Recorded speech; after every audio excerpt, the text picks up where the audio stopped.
T-minus 8, 7, 6, 5, 4, 3, 2, 1.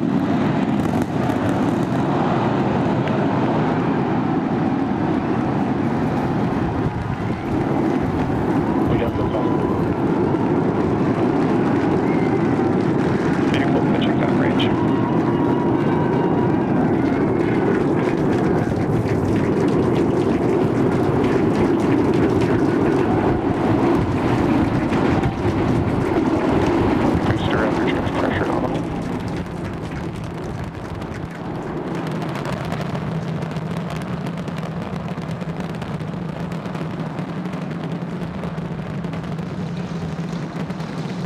All right, we're a little over 40 seconds into the flight. We are seeing 33 out of 33 Raptor engines ignited.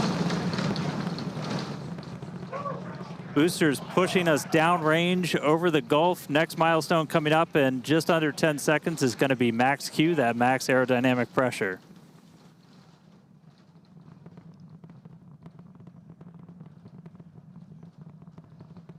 Max Q.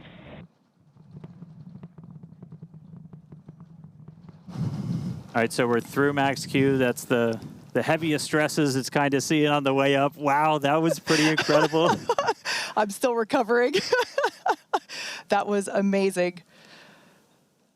Beautiful views of the vehicle on ascent, pitching downrange away from the launch tower. Next thing coming up is hot staging. So we're going to look for 6 engines to ignite on ship while we're still attached to the top of the booster. We'll see all but those 3 center engines shut down on booster.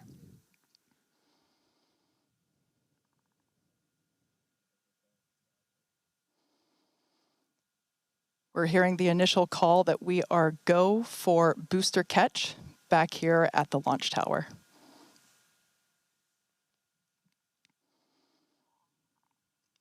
Coming up now on hot staging, the ship's engines will ignite while still attached to the Super Heavy booster, and also while Super Heavy booster will still be under power itself. The clamps holding the 2 stages together are going to release, and Starship second stage engines will Booster engine cut off. Ship engine startup. Stage separation. Boost back burn startup. There we go. Ship engines, all 6 Raptors ignited. We're doing that boost back burn. Looks like we got 11 of the 13 that we command for that, so that's going to start sending the booster back. We are still go for booster return, even with 2 Raptors out during that boost back. We can do a full duration one.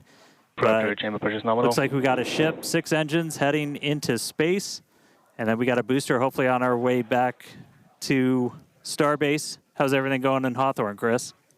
Everything is looking good. The crowd eagerly followed that ascent and now watching the booster coming back. So as you can see on the left-hand side of your screen here, that is ship continuing, and that's a great view of ship continuing on its way to space. They're looking, that's inside the camera, inside the aft skirt, looking at the Raptor vacuum and the sea-level engines, the sea-level ones there in the center of your screen under our T-plus clock. You can see our boost back burn. We're down to 3 engines on the boost back burn. And you can see ship on the right-hand side of that telemetry with 6 engines lit, continuing its ascent to orbit, already over 100 kilometers in altitude. The booster 87 kilometers in altitude and continuing its trek right now back to the landing site and catch site. There's a shutdown. And we just heard a good call out for boost back shutdown. The next thing we should see on our screen is the separation of the hot stage from the Super Heavy booster. We jettisoned that because we do not need it for the landing, but on future iterations of the Super Heavy, that hot stage ring will be incorporated into the booster and we will get it back. But for today, you can see it on the right-hand side of your screen there, just separating off of from the right-hand side of the booster. You can also see the booster doing its liquid oxygen dump there, which is exactly what we would expect for it to do as the booster gets itself configured for the landing here. Now, meanwhile, Starship will continue to coast after it reaches orbit for about 40 minutes or so, up to an altitude of 214 kilometers, but it's still got a ways to go there, currently accelerating past 7,500 kilometers per hour there in velocity. And just look at those great views of the booster coming back. The Gulf coastline there just looks absolutely gorgeous. Starship is on a nominal trajectory. And there we hear nominal trajectories all around. And Dan and Kate, we're at 5 minutes, 15 seconds here into the flight. Everything looking good for the Super Heavy and for Starship today. What's it like there at Starbase as we get ready to catch? It was incredible, Chris, to be able to see the mock diamonds with my own eyes. That was amazing. We are standing by for return of booster back to the launch tower. We have heard that we are go for the catch of the booster.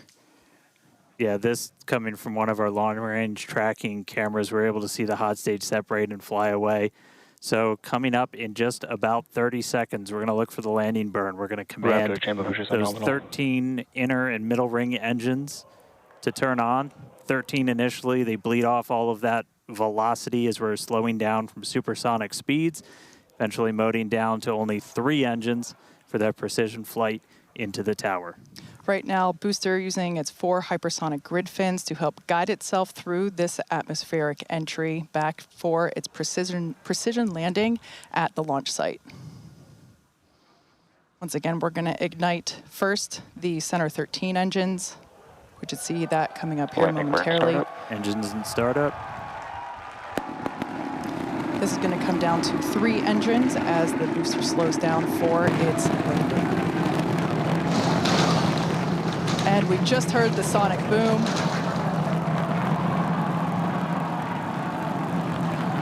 What an incredible sight to see the Super Heavy booster gliding down into the chopstick arms once again.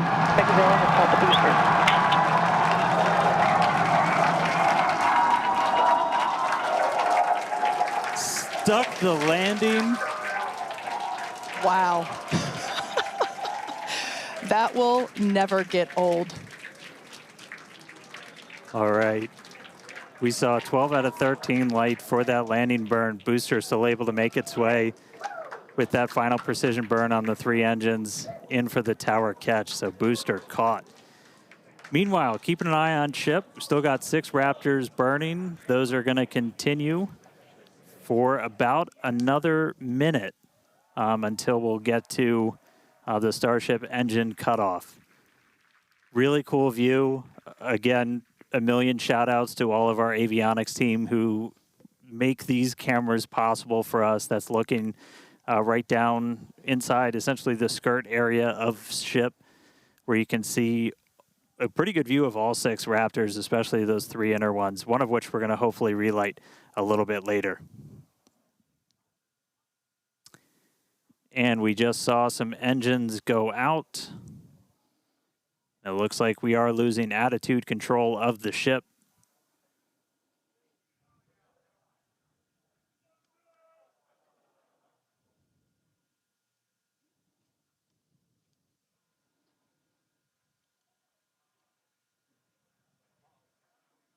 Ship FTS is saved. So we're still getting video down from the ship. You can see we've lost several engines and we've lost attitude control of the vehicle.